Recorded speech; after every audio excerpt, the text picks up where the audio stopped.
Watch this. I asked Claude one question about my channel. It called 4 tools on its own, pulled real analytics, and found something my dashboard never showed me. No copy-pasting, no screenshots. Claude reached into my actual YouTube data, live. Here's the problem. Claude is brilliant, but it knows nothing about your YouTube channel. Ask it why your last video underperformed, and it guesses. It can't see your click-through rate. It can't see your retention graph. It can't see which traffic source actually drove views. All of that lives inside YouTube Studio, locked behind a login only you have. So creators do this instead. They screenshot the dashboard, paste it into ChatGPT, and ask for advice. Static, manual, one question at a time. I wanted Claude to reach into my channel directly, pull the numbers itself, cross-reference them, and tell me what actually happened. That meant building a bridge between Claude and YouTube's own APIs. That bridge is called MCP. Let's back up. What even is MCP? According to Anthropic's own announcement, MCP stands for Model Context Protocol. Think of it like a USB-C port for AI. Before USB-C, every device needed its own custom cable. Instead of every app building a custom integration for every AI model, MCP gives you one standard plug. Technically, an MCP server exposes a list of tools. Each one has a name, a description, and an input schema.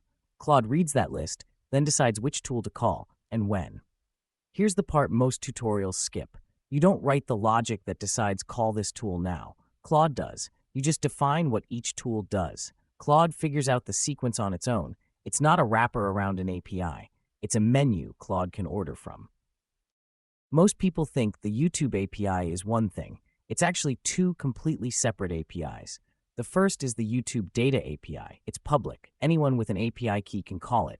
It gives you view counts, subscriber counts, titles, and thumbnails. Ask it for average view duration, though, and you get a permission error. Why? Because that data lives in the second API, the YouTube Analytics API. This one is private. It requires OAuth. You log in as the channel owner and grant access yourself. Think of it like a store. The Data API is the storefront. Anyone can see what's on the shelves. The Analytics API is the back-office ledger. Only the owner gets a key. Click-through rate, retention, traffic sources, all locked in the back office. My server needed both, wired together, so Claude could ask the storefront and the back office in one conversation. Here's how I actually built it.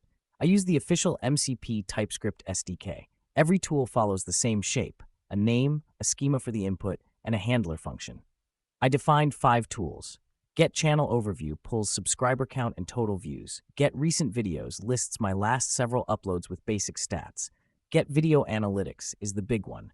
It hits the Analytics API for retention, click-through rate, and traffic source per video. Compare Videos runs 2 video IDs through Analytics and returns the difference. And Get Top Traffic Sources breaks down where viewers actually come from. Each tool returns structured JSON, not a paragraph. That matters. Claude reasons better over structured data than over prose. The whole server is about 200 lines. Most of that is authentication handling, not tool logic. That surprised me. I expected the hard part to be the AI integration. The hard part was Google's OAuth flow. OAuth is the part that trips people up. First, a Google Cloud project. This is where both YouTube APIs get enabled. Inside it, I create an OAuth client and copy the ID and secret it gives me. Both go straight into an environment file, never into the code itself. Then I run a one-time authorization flow and sign in as the channel owner myself. First attempt fails. I forgot to actually enable the Analytics API in the console. Last step, I register the server in Claude Desktop's config file. One JSON block pointing at my server's start command with the refresh token passed in as an environment variable, never hard-coded into the file. This is the same pattern real projects like YouTube-mcp-server use on GitHub. I wasn't inventing something new, just applying a known pattern to my own channel. Restart Claude, and 5 new tools show up automatically. No plugin store, no approval process. The tools were built, the config was live, but I hadn't actually asked Claude a real question yet. What happened next is the part that made this whole project worth it.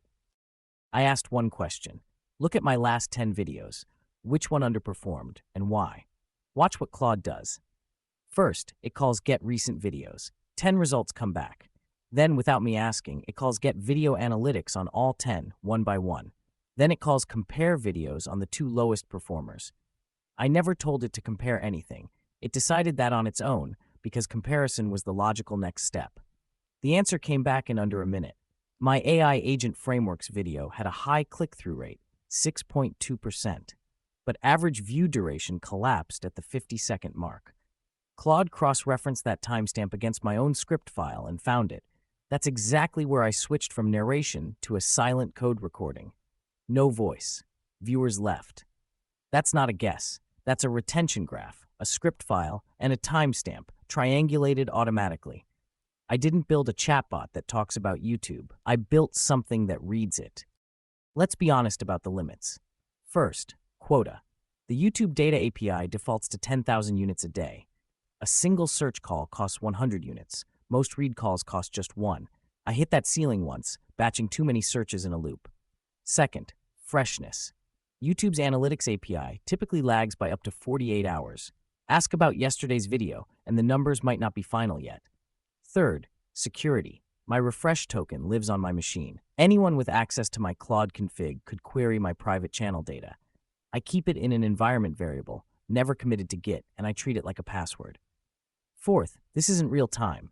It's a research assistant, not a live dashboard. For day-to-day monitoring, YouTube Studio is still faster. But for asking why something happened and connecting retention data to my actual script, nothing else does that. Here's your starting point. Grab the MCP TypeScript SDK. Enable the YouTube Data API and Analytics API in Google Cloud. Define 3 tools before you touch OAuth, Overview, Recent Videos, and Analytics. Get those working with a read-only API key first. Add OAuth once the basics work. I'll link the exact SDK docs in the OAuth setup guide below. If you want to see me connect this same pattern to Search Console next, so Claude can read my actual search rankings, hit subscribe. I'm Tech Whistle. Go build something that reads your own data.